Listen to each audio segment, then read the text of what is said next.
3部分呢，我们就来到了4、6题的统讲。我们先来看一下 TPO4 的第4题。我们先来一起审一下阅读材料。When we speak with other people face to face, the nonverbal signals we give, our facial expressions, hand gestures, body movements, and tone of voice often communicate as much as or more than the words we utter. 所以第一部分先给出了一个 non-verbal signals 的一个差不多的一个介绍。那么下一部分呢，就是一个 verbal message 的介绍了。When our non-verbal signals, which we often produce unconsciously, agree with our verbal message, the verbal message is enhanced and supported, made more convincing. But when they conflict with the verbal message, we may be communicating an entirely different and more accurate message than what we intend. 所以这段阅读材料主要说了一个 non-verbal signals 还有 verbal message 这样一个 relationship. When they agree with each other, what's going to happen? And when they conflict with each other, what's going to happen? 我们来审一下题。那么题目对我们的要求是，那么 Professor 给出的一些 examples 是怎样 illustrate the relationship between verbal and non-verbal communication. 所以他已经把重点的一个关系已经给我们了，其实就是 verbal signals 和 non-verbal signals 的一个 relationship。所以我们就要根据这些关键词来进行听力，再从听力中抓住一些主要内容。那么现在我们先进行听力。Now listen to part of a lecture on this topic in a psychology course. Last month, my favorite uncle paid me a surprise visit. I hadn't seen him in many years. The doorbell rang, I opened the door, and there was Uncle Pete. Now, I'm sure when I saw him, I said something like, "Uncle Pete, what a surprise! How nice to see you." Anyway, my wife was standing next to me, and according to her, I wasn't really aware of this, my eyes got really wide, and I broke into a huge big smile. She said I was actually jumping up and down like a little boy. Well, anyway, later that evening, Uncle Pete told me how very, very good he felt when he saw how happy I was to see him. But compare that with this. My daughter, she's 6. We were building a birdhouse together last week, and I was showing her how to use a hammer and nail. And of course, stupid me, I wasn't being very careful, and I smashed my thumb with the hammer. Boy, did it hurt. I almost felt like screaming, but I didn't want to upset my daughter, so I said, "Don't worry, honey, it's nothing." Meanwhile, I was shaking my hand as if that would stop my thumb from hurting, and my face was contorted in pain. My voice was trembling, too. So even though I told my daughter I was okay, I'm sure she didn't believe me, because she kept asking me if I was okay. 好了，听完了这样一个 speech， 相信大家都记下了不少的 keywords。那么主要的围绕着 the relationship between verbal and non-verbal communication， 大家记下的关键词有哪些呢？能否支撑你来进行下面的一些回答呢？其实咱们尤其要注意啊 Professor 在讲述过程中给出的一些 arguments， 同时啊，咱们在记录的时候一定要注重记录一些他给出的 example 的一些关键词。其实如果 Professor 叙述的是事件的话，咱们是比较好把握的，只需要把握 who, what, and why 就可以了。那么我们就一起来看一下这个答案把握的怎么样。首先我们要把这个中心句表示出来。那么 Professor 讨论的是什么呢？ The relationship between verbal and non-verbal communication。 那么首先他举出了自己的一个经历 In his first experience， 这就是咱们要总结的第一个事例。那么 Professor 也举出了一个他的 uncle 来拜访他的时候发生的一件小趣事。那么这个小趣事咱们可以通过1、2句话或3、4句话进行概括，还是不要太长，占据的时间过多。那么第二个呢 In his second experience， 就讨论了当你的 verbal message 和 non-verbal message they conflict, what's gonna happen。所以这是他和他女儿之间发生的一个事情。相信大家在听完听力之后，觉得总结一些 stories 应该不是太困难的事情，所以我们需要抓住的仅仅是它的几个论点。那么我们在叙述的时候，通过一些关键词来提醒我们想起那些 stories。那么最后呢，我们一定要落脚到一个结论上。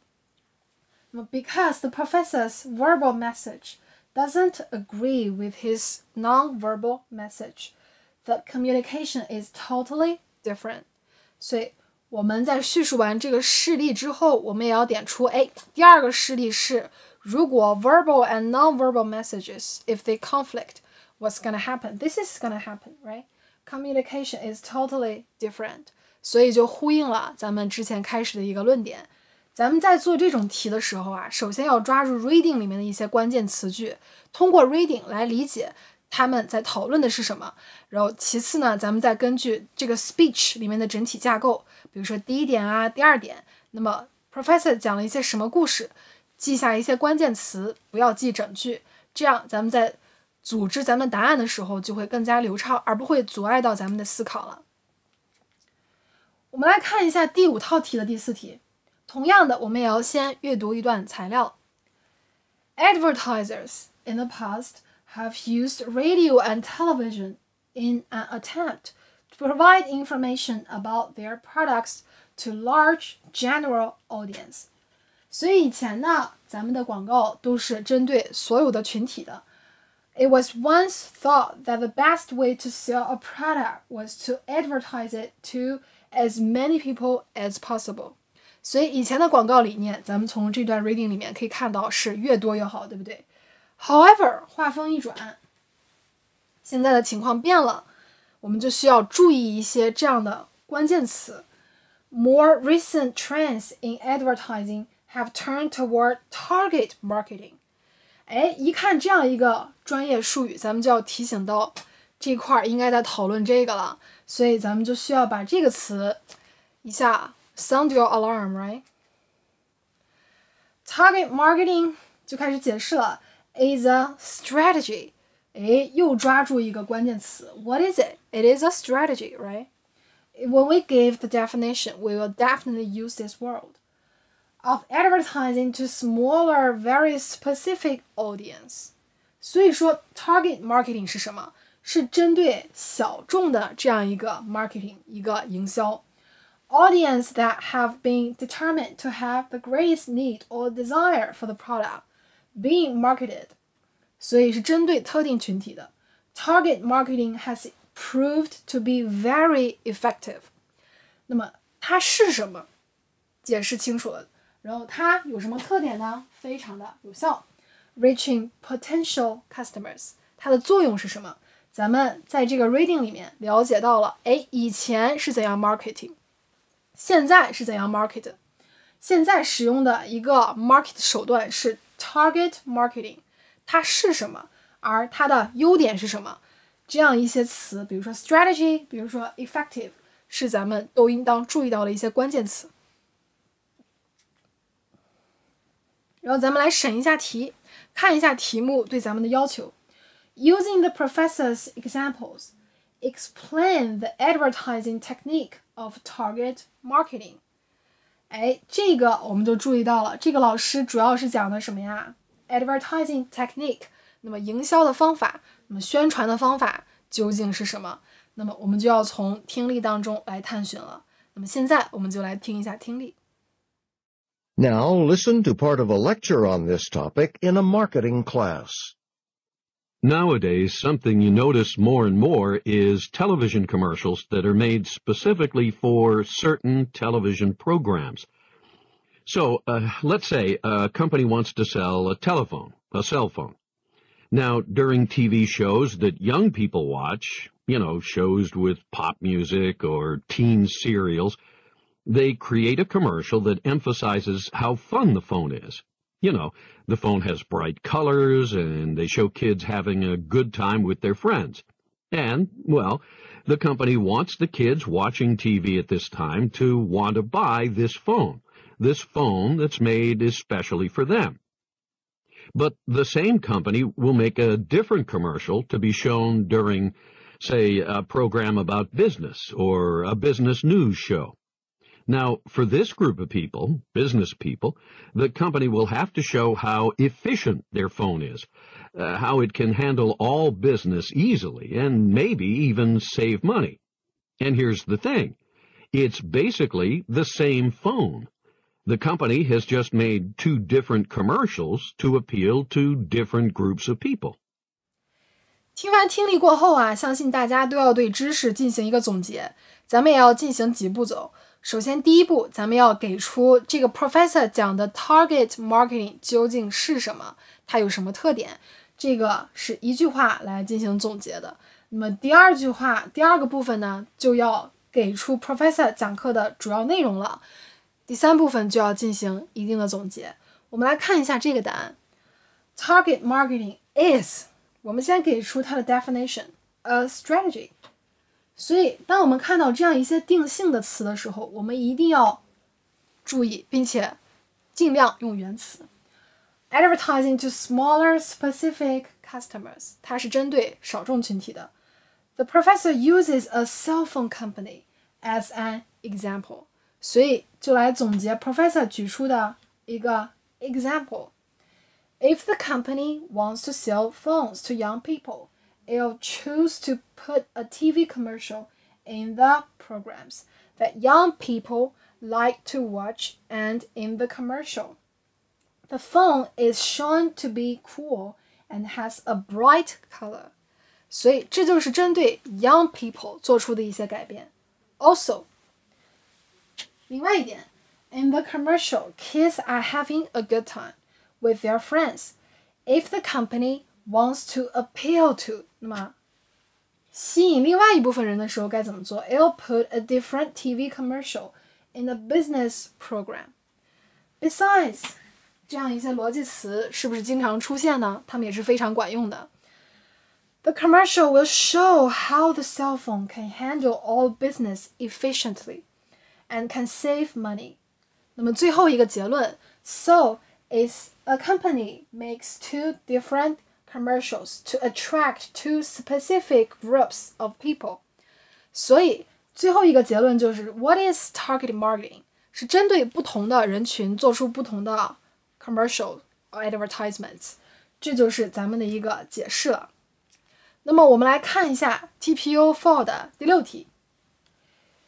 Using points and examples from the lecture, explain the importance of visual elements in painting. 一般涉及到艺术类的话题的时候啊，很多同学都抓耳挠腮的，觉得很痛苦啊，因为自己的艺术背景非常少，知识也非常少，但是这样的题偏偏就是存在的，它是真的从美国大学的 lecture 里面节选出来的，所以当涉及到这样题的时候，我们一定要保持一个好的心态，然后不要被这样的一个问题吓倒，然后看一下这个题对我们的要求是什么，一定要使用什么这个 lecture 里面的 points and examples。 所以我们在做笔记的时候要1、2、3是吧？通常是2点，把 points 列出来，同时它的 examples 也是至关重要的，一定要把一些关键词落在笔记上，解释清楚 visual elements in painting它的重要性在哪里？那么现在我们就来听一下听力。Listen to part of a talk in an art appreciation class. In order for art to communicate, to appeal to the emotions or the intellect, it has to combine various visual elements to express meaning or emotion. It's really the visual components of the work, things like color, texture, shape, lines, and how these elements work together that tell us something about the work. Artists combine and manipulate these visual elements to express a message or to create a mood. Think about how a painter might use color, for example. You all know from experience that different colors appeal in different ways to the senses and can convey different meanings.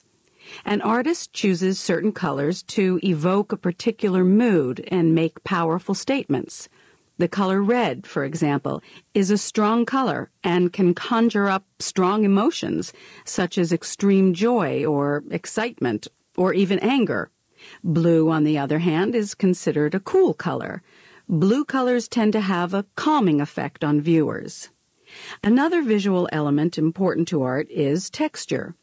By texture, I mean the surface quality or feel of the work, its smoothness or roughness or softness. Now, of course, in some types of art, the texture is physical. It can actually be touched by the fingers. But in painting, for example, texture can be visual. The way an artist paints certain areas of a painting can create the illusion of texture, an object's smoothness or roughness or softness. A rough texture can evoke stronger emotions and strength, while a smooth texture is more calming and less emotional. As I said earlier, artists often combine elements to convey a message about the work. Take a painting that, say, uses a lot of strong colors like reds and oranges and uses brush strokes that are broad, wide sweeping brush strokes that suggest a rough texture. Well, these elements together can convey a wilder, more chaotic emotion in the viewer more than in, say, a painting with tiny, smooth brush strokes and soft or pale colors. Artists use these visual effects and the senses they arouse to give meaning to their work. 好了，大家听完听力之后，是否有抓住一些重点词呢？那么现在我们就来看一下这个答案是如何构成的。首先呢，我们先要对这个 speech 进行一个总结。那么 professor 这就是 who， 对不对？他做了什么呢？ Says in order for art to express meaning or emotion, artists needs to combine various visual elements such as color and texture. 所以说一句话把咱们的这个论点表示出来，一般来说 summary 就一句话就可以了，所以考察的是咱们对 reading 的理解，还有对听力材料的一个理解。那么理解过后呢，我们不需要用太多的 words， 我们只需要一句话把问题说清楚即可。下面呢 Professor 就提到了两个方面，一个是 color， 一个是 texture。 首先是第一部分 colors， different colors can evoke different moods， 所以这一部分讨论的主要是 color 的一个影响，那么后面呢其实就是对咱们 listening 的一个补充，一个总结。然后下一部分 as for texture， 所以这个结构还是咱们需要学习记住的。那么当咱们说完第一个论点，要讨论到下一个论点的时候，咱们不光可以用 first second， 还可以用 something then as for。 那么提示老师，我们讨论到下一个，总结到下一个论点了。那么 texture can evoke strong emotions and strength， 那么 texture 也会对这样一个 connotation 有一个影响。While a smooth texture is more calming and less emotional， 这就是对 texture 这样一个 fact 的一个总结。Artists needs to combine these elements to express meaning or convey message。 对这样一个两个 arguments 进行了一个总结，那么也是咱们在听力当中可以抓住的一些原词。其实 For example， 所以咱们在总结完了以后，还要对听力中提到的 example 进行一个总结。